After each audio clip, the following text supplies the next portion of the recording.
To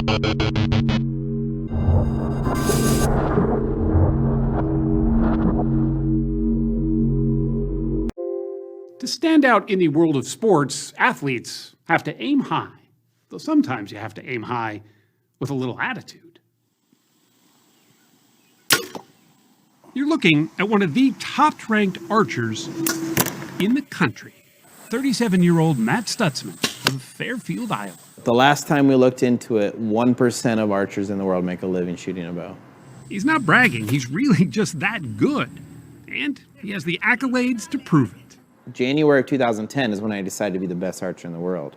And by 2011, I had already made the U.S. team. And by 2012, I went to my first games.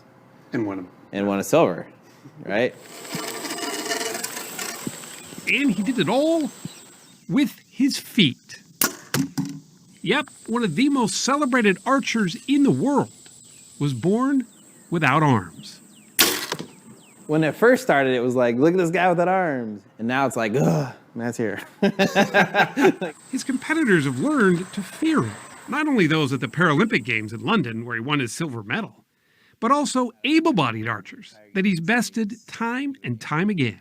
Wow. So that was like my first... Number one in the world. Number one in the world. So, just how does he do it? Because you basically just had to figure this all out. There's no manual for this.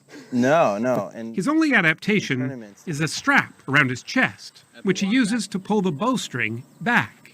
And at this point, I'm adjusting my strap to make sure it's in the same place. That way, when I draw the bow back, I push my leg away from my chest. I bring my right shoulder up and I set it. Bring my face under my release. And then I shoot. That is so amazing.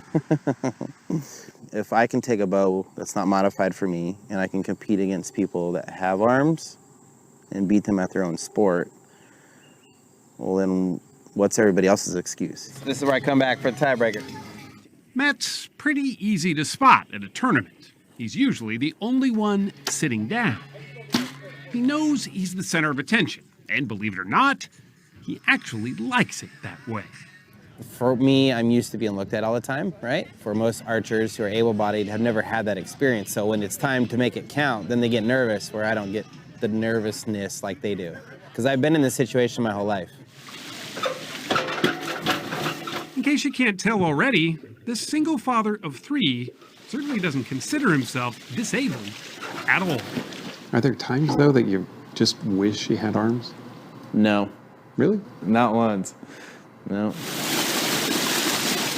Now, you might find that surprising, but he's serious. When we went out to lunch this past August, eating with his feet is as ordinary as anything. I can hold my fork, and I just stab and dunk and eat. Back at his house, we watched him change a tire.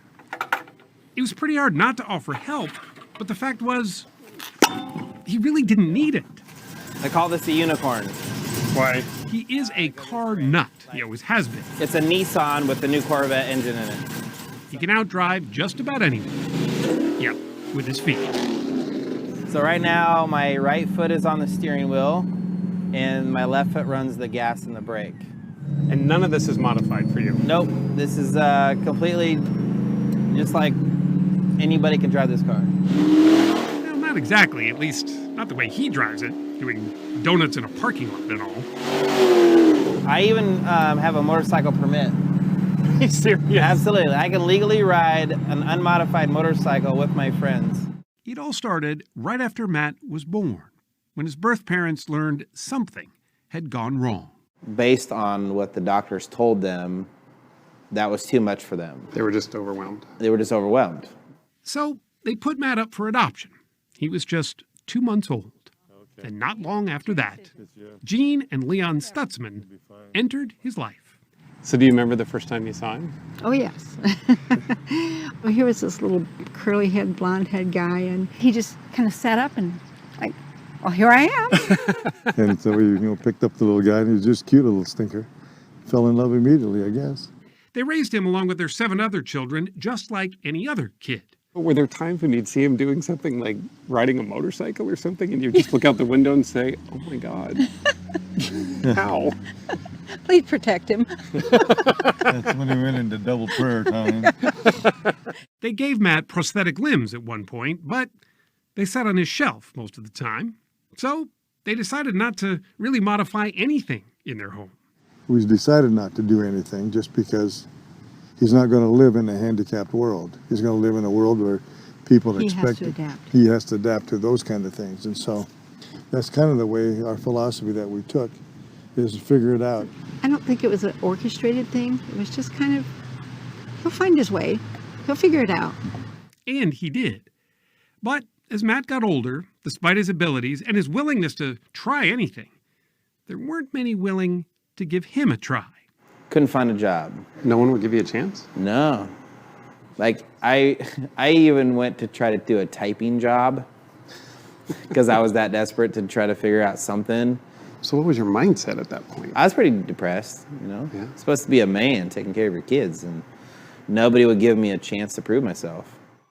It was 2009, at the height of the financial crisis. But it also happened to be deer season in Iowa. He thought if he could just teach himself how to shoot a bow, maybe he could at least bag a deer and feed his family. I went up and bought the cheapest bow I could find. And I actually went out that year and shot a deer.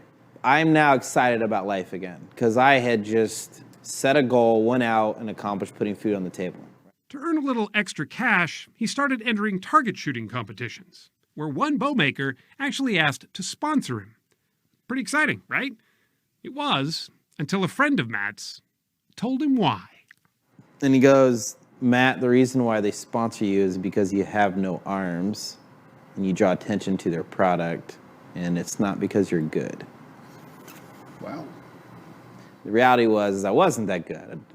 And I didn't want to be known as like the sideshow or the guy who gets stuff because he had no arms. I wanted to be known as the best archer in the world. That's where it clicked. And that's where it clicked for me. I'm like, hey, I'm going to prove everybody wrong. I'm going to show them that I am the best and that I deserve sponsorship because I'm the best, not because I'm unique or different. Matt had been aiming for the 2020 Paralympic Games in Tokyo this summer, but COVID has pushed the Games until next year. While he says gold would still be nice, that's not all he's after anymore. I started archery just to provide for my family, right? So, but now I've seen it's much bigger. So when someone with a disability comes up to me saying they saw me do this or that, and now they can do that, then it makes me feel good about myself. Yeah, that must be really It's like emotional. the feeling is, it's almost better than winning. Like, what is defining of the best archer in the world? The best archer in the world is somebody who changes the sport, makes it better, or changes people that watch what you do and make them better. In my mind, that's considered the best archer in the world.